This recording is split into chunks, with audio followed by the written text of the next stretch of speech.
আসসালামু আলাইকুম, আমি Nasrin. Welcome my YouTube channel. চলো একটা ম্যাঙ্গো শেক বানিয়ে তোমাদের সাথে ভিডিওটা শেয়ার করি। আমি যতবারই জুসের ভিডিও শেয়ার করি তোমরা খুবই ভালোবাসা দাও, তাই ভাবলাম একটু শেয়ার করি।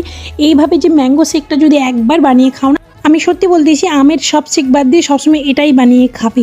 তো আমি আমার নিজের জন্য যেহেতু বানাবো, তার জন্য একটা আম নিয়েছি। আপনারা যদি বেশি বানাতে চান বেশি বানাতে পারো। আমি জাস্ট একার জন্য একটু খাবো বলে বানিয়েছিলাম। তো আমি এখানে একটা আম নিয়ে নিচ্ছি। তো আমটাকে খুব ভালোভাবে এবার মেডিসিন দিয়ে ধুয়ে নিতে হবে। এরপরে আর গা থেকে সব জামাকাপড় আমি খুলে দিচ্ছি, যাতে জামাকাপড়গুলো থাকলে তিতা তিতা লাগবে, তো ওর জন্য ভালো করে পরিষ্কার করে জামাকাপড়গুলো খুলে নিচ্ছি। এরপরে আমি জামাকাপড় দিয়ে চেয়েছি আমের যে অংশটা বের করে নিব আর কি, যাতে আমার ম্যাঙ্গো শেকটা বানাতে একটু ভালো হয়। ম্যাঙ্গো শেকের সাথে আমি এখানে একটু মিষ্টি দই আর একটু লস্যি দেবো। এটা সত্যি বলতেছি দিলে না এত সুন্দর লাগে, আর ফ্লেভারটা জাস্ট ওয়াও। তো চলো আমি দেখিয়ে দিচ্ছি। আম নিয়ে নিচ্ছি, এরপরে দই নিয়ে নিচ্ছি, এরপরে লস্যি নিয়ে নেব। একটা কিন্তু পুরো প্যাকেট দেবে না, তাহলে কিন্তু খুব বাজে লাগবে, একটু করে দেবে, বেশি দেওয়ার দরকার নেই।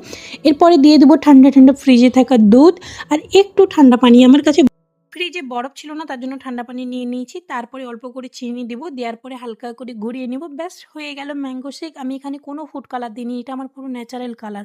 ফুড কালার দিলে দেখতে হয়তো ভালো লাগবে, কিন্তু আমাদের শরীরের পক্ষে ক্ষতিকর। আমি সৌন্দর্যটাকেই তোলার চেষ্টা করেছি, আমি কোনো ফুড কালার দিইনি।